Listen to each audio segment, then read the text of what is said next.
Hello friends, welcome to the learning classes में आप सभी का स्वागत है। आज हम लोगों की क्लास जो है 7वीं क्लास है जीके और जीएस से रिलेटेड। और ये class most of the question जो होंगे वो करंट अफेयर से रिलेटेड होंगे, लेकिन जनरल स्टडीज से रिलेटेड भी क्वेश्चंस होंगे।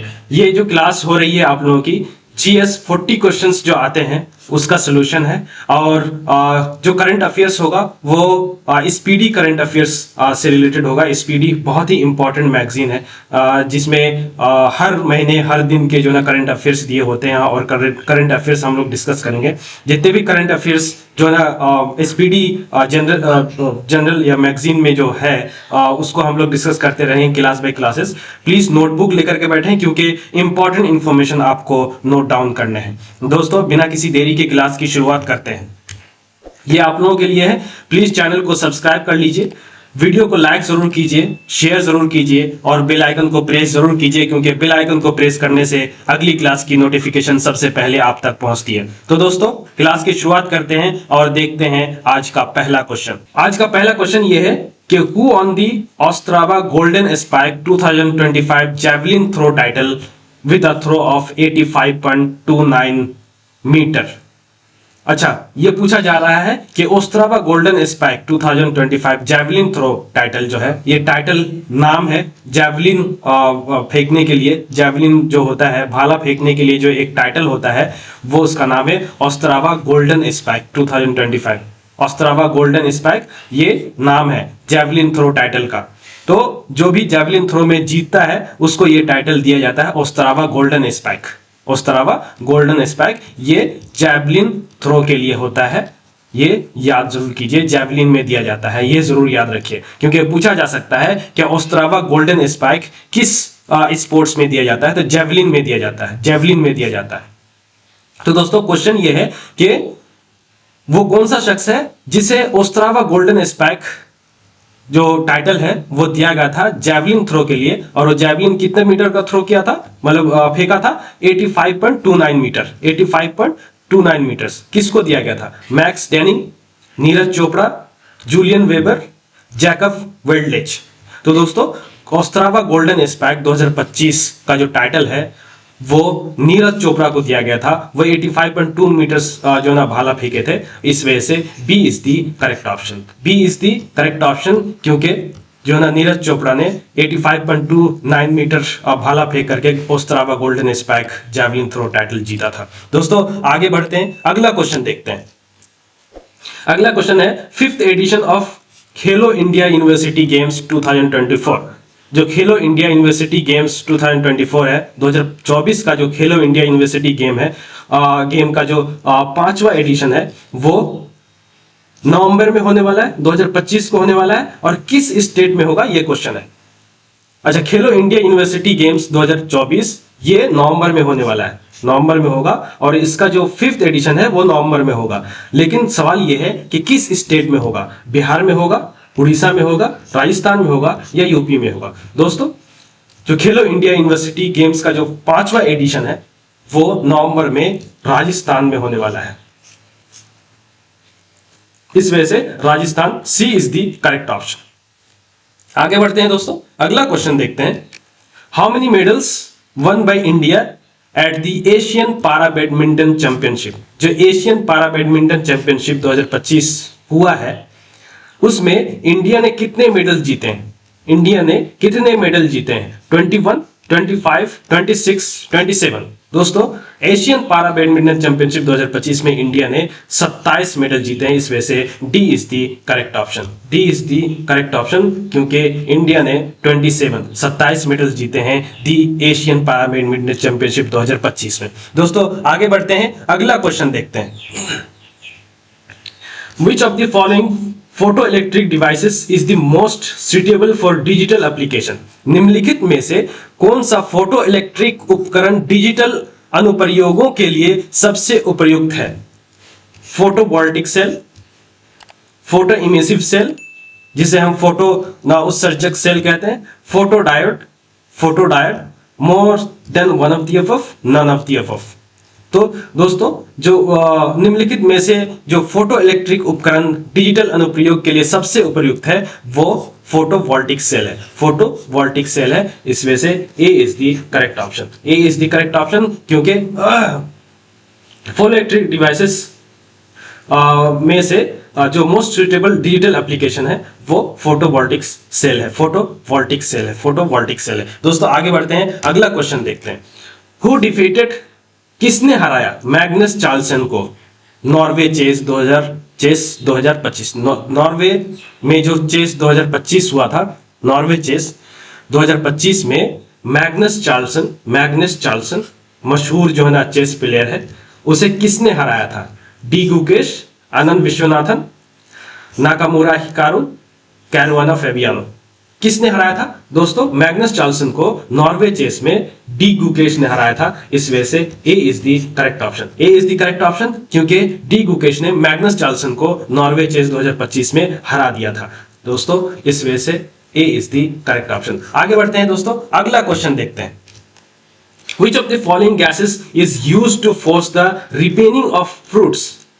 फलों को जबरदस्ती पकाने के लिए निम्नलिखित में से कौन सा, निम्नलिखित में से किस गैस का उपयोग किया जाता है?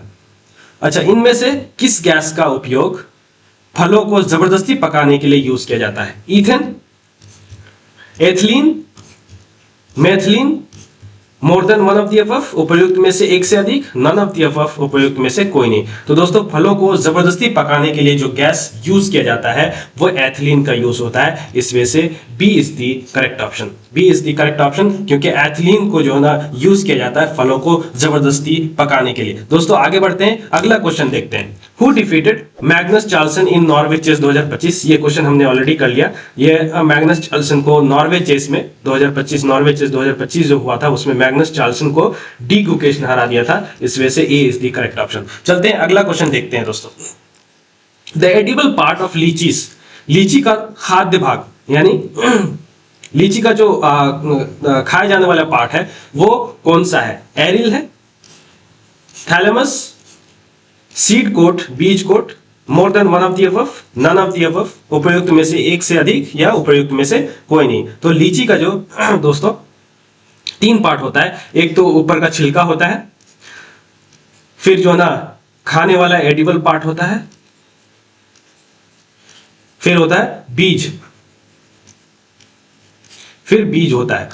तो दोस्तों जो एडिबल पार्ट है उसको एरिल बोलते हैं, इस वजह से a is the correct option, a is the correct option. Aril, aril जो पार्ट है लीची का वो खाए जाने वाला पार्ट है लीची का, इस वजह से a is the correct option. आगे बढ़ते हैं दोस्तों, अगला क्वेश्चन देखते हैं।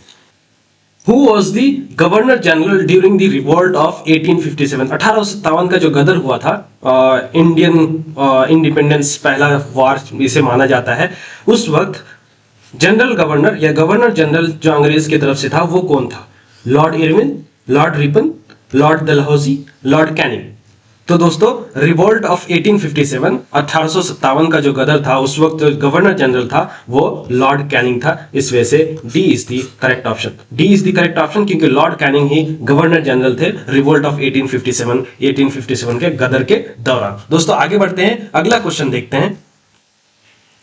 The physical process involved in the release of molecular oxygen from leaves is, आणविक ऑक्सीजन का पत्तियों से निकलना कौन सी भौतिक क्रिया है?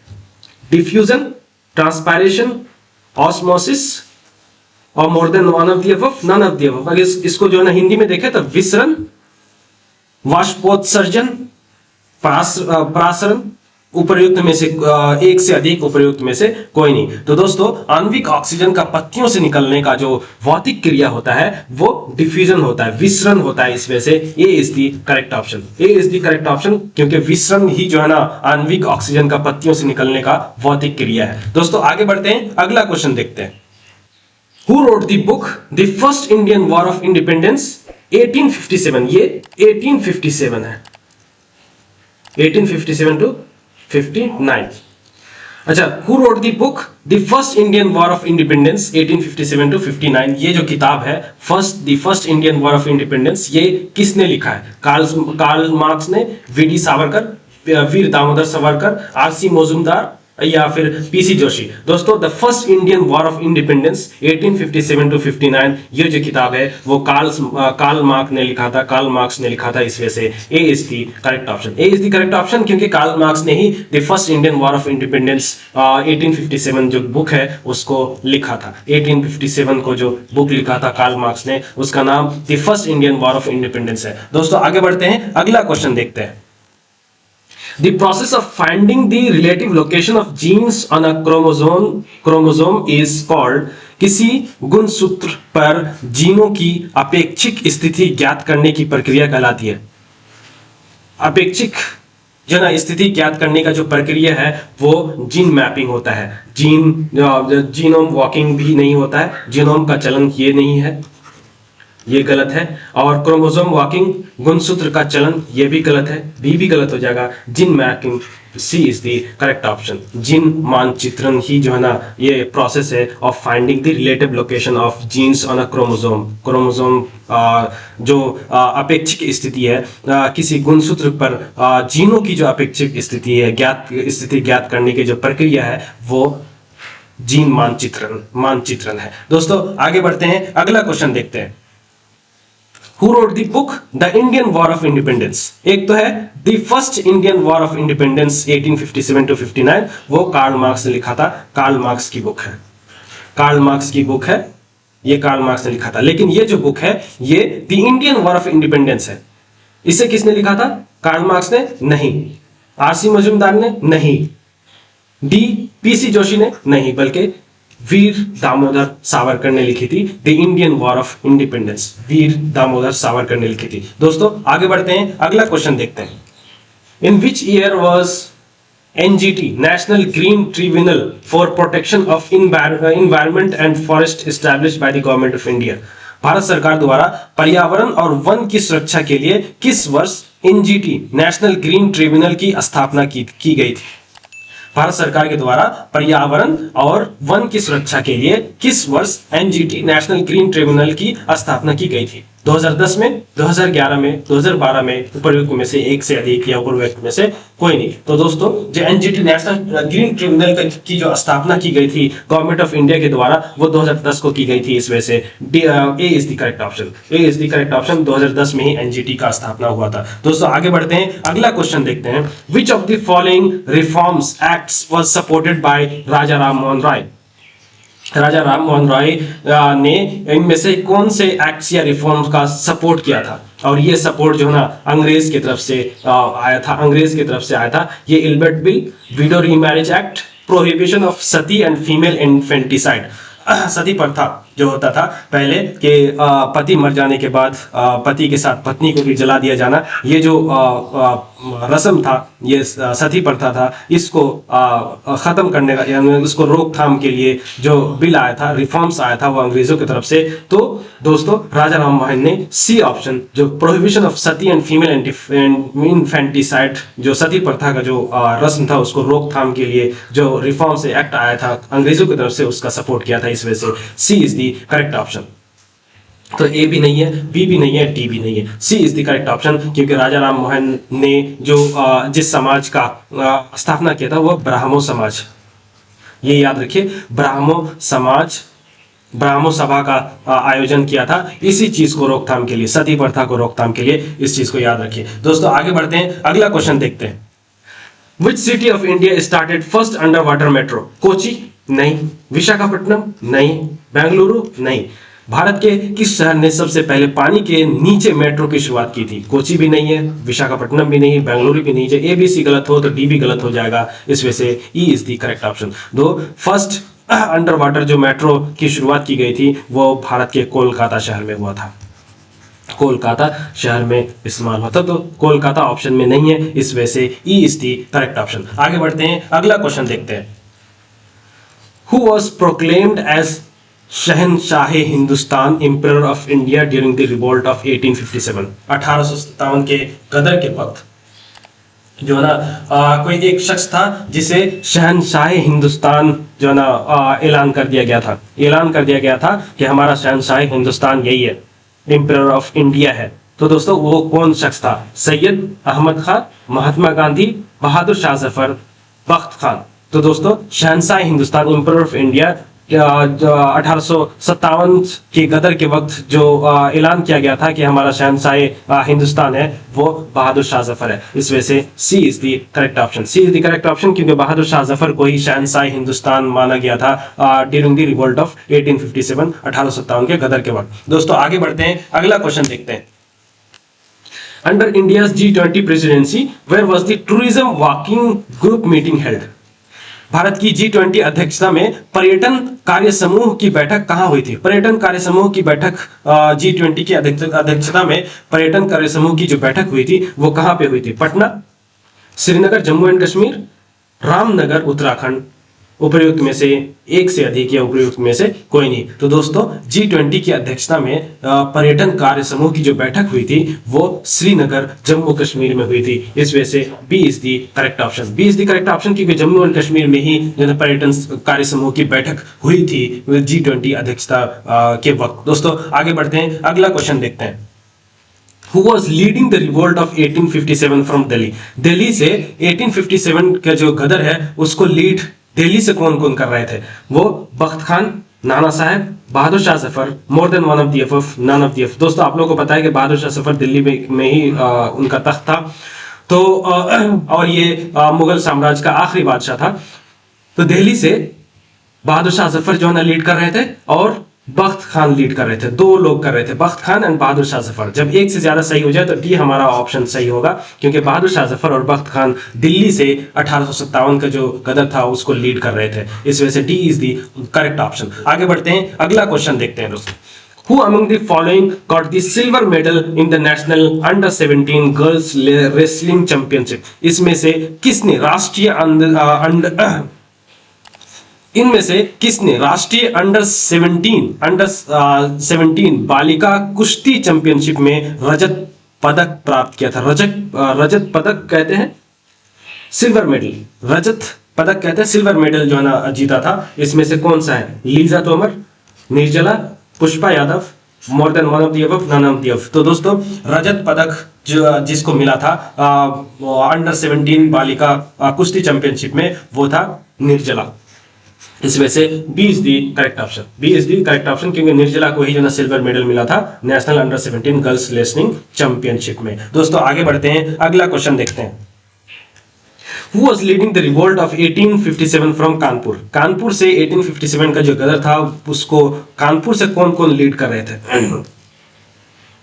दोस्तों कानपुर से बख्त खान, नाना Sahib, Tantia Tope, more than one of the above, none of the above. तो दोस्तों कानपुर से जो लोग 1857 रिवोल्ट गदर जो को लीड कर रहे थे वो नाना साहेब और तांतिया तो, ये दो लोग थे। जब एक से ज्यादा सही हो जाए तो हमारा जो डी ऑप्शन है वो करेक्ट हो जाएगा, मोर than one of the above. तो तांतिया तोप और नाना साहब 1857 का रिवोल्ट कानपुर से लीड कर रहे थे। दोस्तों आगे बढ़ते हैं, अगला क्वेश्चन देखते हैं।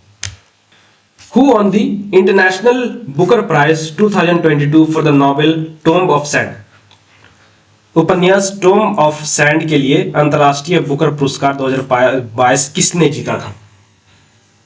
जो इंटरनेशनल बुकर प्राइज है वो एक होता है एक खुद जो है ना लेखक को मिलता है और दूसरा ट्रांसलेटर जो ट्रांसलेट करता है उसको मिलता है। तो दोनों जो प्राइज होता है दोनों के दरमियान बढ़ जाता है। तो जो 2022 का इंटरनेशनल बुकर प्राइज था और वो किसके लिए मिला था? टॉम ऑफ सैंड के लिए। ये एक क्वेश्चन बन सकता है कि इंटरनेशनल बुकर प्राइज 2022 को जो मिला था वो किस बुक के लिए, किस नॉवेल के लिए मिला था? टॉम ऑफ सैंड के लिए मिला था। और किन को मिला था ये यहाँ पे क्वेश्चन है कि Geetanjali Shree and Daisy Rockwell, David Diop and Anna मोस्चोवाकिस,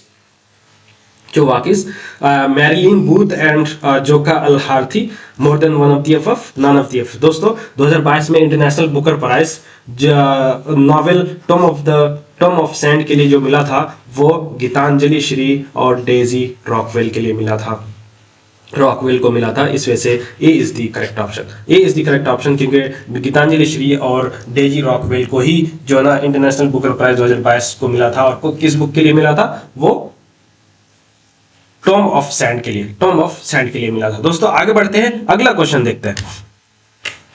Who was leading the revolt of 1857 from Lucknow? Lucknow से 1857 की गदर जो है उसको लीड लखनऊ से कौन कर रहे थे? बख्त Khan, Begum Hazrat Mahal, Tantia Tope, more than one of the above, none of the above. अभी हमने पढ़ा तांतिया तोप जो है ना, तांतिया तोप कानपुर से कर रहे थे, कानपुर से कर रहे थे। बख्त खान दिल्ली से कर रहे थे और बेगम हजरत महल जो है ना लखनऊ से कर रहे थे। तो दोस्तों B is the correct option, B is the correct option, क्योंकि बेगम हजरत महल लखनऊ से 1857 के गदर की क़यादत कर रहे थे, लीड कर रहे थे। दोस्तों आगे बढ़ते हैं, अगला क्वेश्चन देखते हैं। In which district of Bihar the first floating solar power plant has been built? Bihar के किस जिले में प्रथम तैरता हुआ सोलर ऊर्जा संयंत्र बनाया गया था? तो कहां पे बनाया गया था? Darbhanga, west Champaran, Madhubani, more than one of the, none of the. तो बिहार का जो दरभंगा जिला है वहां पे पहला फ्लोटिंग सोलर प्लांट बनाया गया है। इस वजह से a is the correct option, a is the correct option, क्योंकि दरभंगा में ही प्रथम तैरता हुआ सोलर पैनल जो ना बनाया गया है। दोस्तों आगे बढ़ते हैं, अगला क्वेश्चन देखते हैं। Who was leading the revolt of 1857 from Jhansi? Jhansi से कौन लीड कर रहे थे? रानी लक्ष्मीबाई, बेगम हजरत महल। अभी हमने पढ़ा कि बेगम हजरत महल लखनऊ से कर रहे थे, लखनऊ से लीड कर रहे थे। तांतिया तोप जो है ना कानपुर से कर रहे थे और रानी लक्ष्मीबाई झांसी से कर रहे थे। इस वजह से a is the correct option, a is the correct option, क्योंकि झांसी से रानी लक्ष्मीबाई 1857 के जो गदर है उसको लीड कर रही थी। आगे बढ़ते हैं, अगला क्वेश्चन देखते हैं दोस्तों। विच of the following has got GI tag in Bihar? GI कहते हैं geographical indication, geographical indication, geographical indication, geographical indication कहते हैं इसको। ज्योग्राफिकल इंडिकेशन इसलिए कहा जाता है क्योंकि या किसी जो खान पान की चीजें हैं या किसी मशहूर चीजों को ज्योग्राफिकल इंडिकेशन इसलिए कहा जाता है क्योंकि वो उस जगह का मशहूर चीज होता है। और दूसरा ये होता है उनका रेपुटेशन होता है, रेपुटेशन होता है, रेपुटेशन, उनकी अलग क्वालिटी होती है। इस वजह से जीआई टैग जो ना लगता है। तो दोस्तों इनमें से किसको बिहार में जीआई टैग मिला हुआ है? बिहार में निम्नलिखित में से किसे जीआई टैग मिला हुआ है? Magahi paan, basmati rice, Chanderi sari, more than one of the above, none of the above. तो दोस्तों बिहार में जिसे जीआई टैग मिला हुआ है वो मगही पान को मिला हुआ है, मगही पान को मिला हुआ है, मगही पान को मिला हुआ है, जिस वजह से a is the correct option, a is the correct option, क्योंकि मगही पान को बिहार में जीआई टैग मिला हुआ है। ज्योग्राफिकल इंडिकेशन, जीआई का फुल फॉर्म जो होता है ज्योग्राफिकल इंडिकेशन। दोस्तों आगे बढ़ते हैं, अगला क्वेश्चन देखते हैं। Who was leading the revolt of 1857 from Jagdishpur Bihar?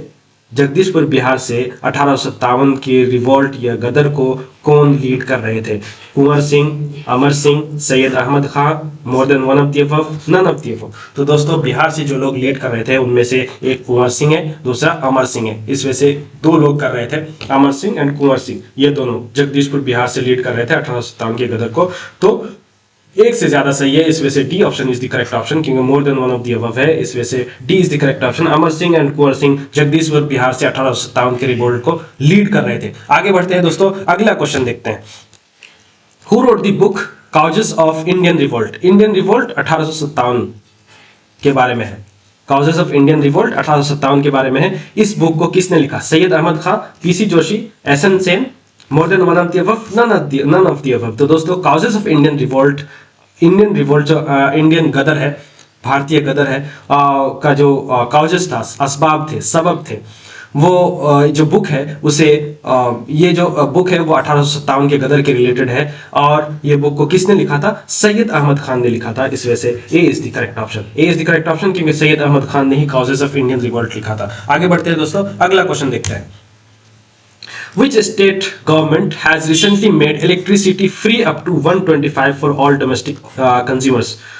अच्छा, कौन से स्टेट गवर्नमेंट है? अच्छा, इंडिया का जो कौन सा स्टेट गवर्नमेंट है जिसने अभी रिसेंटली ही इलेक्ट्रिसिटी 125 यूनिट तक की इलेक्ट्रिसिटी फ्री कर दिया है सबके लिए, ऑल डोमेस्टिक कंज्यूमर्स सबके लिए जो है ना 125 यूनिट्स तक जो इलेक्ट्रिसिटी बिल है उसको फ्री कर दिया है। तो दोस्तों कौन सा है? Jharkhand, UP, Bihar, more than one of the above, none of the. अभी न्यूज पे आया हुआ था कि बिहार नीतीश कुमार ने 125 यूनिट की जो बिजली है हर महीने जो है ना फ्री कर दिया है, और ये 1 अगस्त से लागू हो रहा है। 1 अगस्त से 2025 से लागू है। 1 अगस्त से लागू है दोस्तों। ये पूछा जा सकता है कि बिहार ने 125 यूनिट्स की जो बिजली फ्री की है सबके लिए, वो कब से लागू हुआ है? तो 1 अगस्त से लागू हुआ है दोस्तों। तो सी इज द करेक्ट ऑप्शन हमारे इस क्वेश्चन के लिए, क्योंकि बिहार में ही जो है ना 125 यूनिट्स की जो बिजली है वो फ्री है हर सबके लिए, ऑल डोमेस्टिक कंज्यूमर्स सबके लिए है, सब नागरिकों के लिए है। दोस्तों आगे बढ़ते हैं, अगला क्वेश्चन देखते हैं। Who has recently taken charge as the first woman Director General of the Railway Protection Force? RPF जो रेलवे प्रोटेक्शन फोर्स है उसका फर्स्ट वुमेन डायरेक्टर का चार्ज किसने अभी अभी लिया है? किस का चार्ज किसे दिया गया? फर्स्ट वुमेन डायरेक्टर अभी कौन है? First women director railway protection force है ना, आरपीएफ की जो फर्स्ट वुमेन डायरेक्टर है, फर्स्ट वुमेन डायरेक्टर जनरल है, वो कौन है? ये अभी बोल सकते हैं, या फिर अभी अभी जो ना फर्स्ट वुमेन डायरेक्टर का जो चार्ज है रेलवे प्रोटेक्शन फोर्स का, वो अभी अभी किसी ने लिया है, ग्रहण किया है, वो कौन है? Archana Ramasundaram, Neena Singh, Sonali Mishra, more than one of the above, none of the above. तो दोस्तों the first women director general of railway protection force RPF जो है वो सोनाली मिश्रा है। इस वजह से c is the correct option. C is the correct option क्योंकि सोनाली मिश्रा ही द फर्स्ट वुमेन डायरेक्टर है, पहला डायरेक्टर जनरल औरत है आरपीएफ की। इस वजह से c is the correct option. आगे बढ़ते हैं दोस्तों, अगला क्वेश्चन देखते हैं। The प्रधानमंत्री धन धनिया कृषि योजना recently approve by the union cabinet. प्रधानमंत्री धन धनिया कृषि योजना जो अभी अभी रिसेंटली कैबिनेट ने अप्रूव किया है, वो will be implemented in how many district until the year 2025-26। अभी जो प्रधानमंत्री धन धनिया कृषि योजना है वो कैबिनेट की तरफ से अप्रूव हो गया है। ये 2025-26 तक कितने डिस्ट्रिक्ट में, इंडिया के कितने डिस्ट्रिक्ट में इंप्लीमेंट होगा, लागू होगा?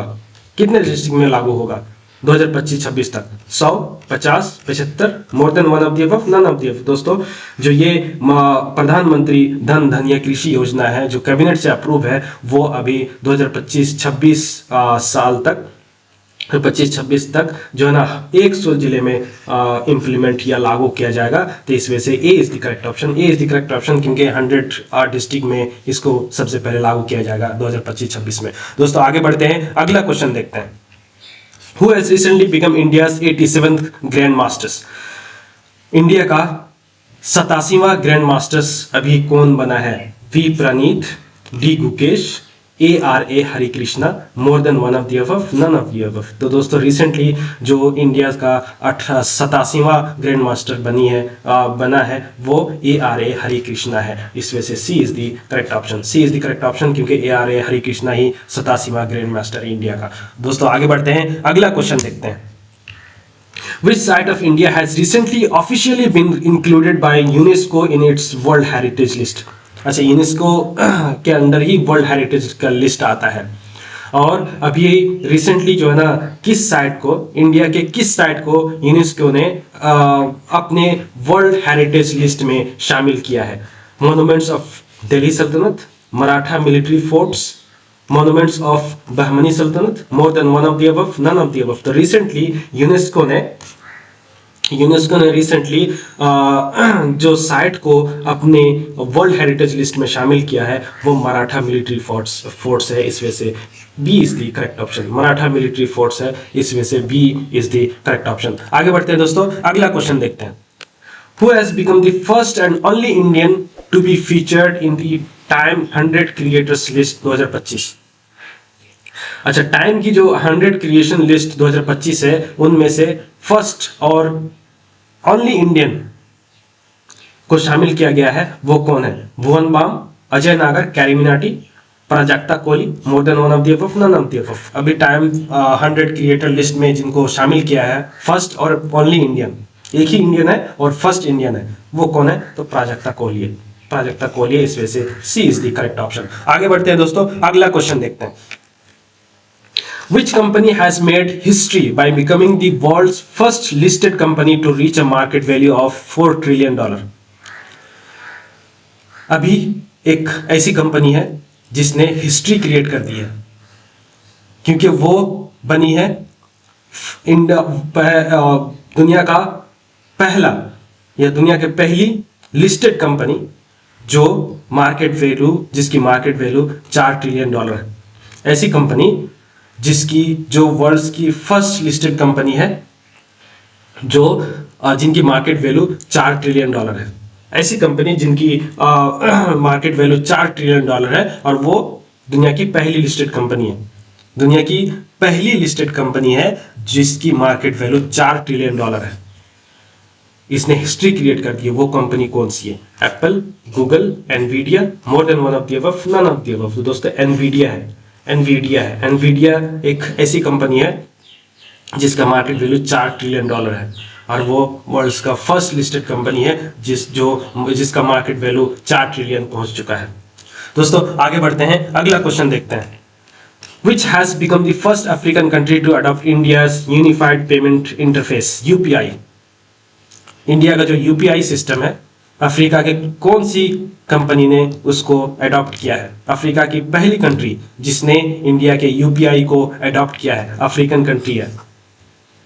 अफ्रीका की कौन सी कंपनी है जो इंडिया की यूपीआई पेमेंट जो प्रोसेस है उसको अडॉप्ट किया है? Kenya, Nigeria, Namibia, more than one of the above, none of the above. दोस्तों Namibia, c is the correct option. Namibia ने जो नामीबिया अफ्रीकन कंट्री का फर्स्ट अफ्रीकन कंट्री है, अफ्रीका की पहली कंट्री है जिसने इंडिया के यूपीआई पेमेंट प्रोसेस को अडॉप्ट किया है, एख्तियार किया है, उसको लागू किया है अपने नागरिकों पर। दोस्तों आगे बढ़ते हैं, अगला क्वेश्चन देखते हैं।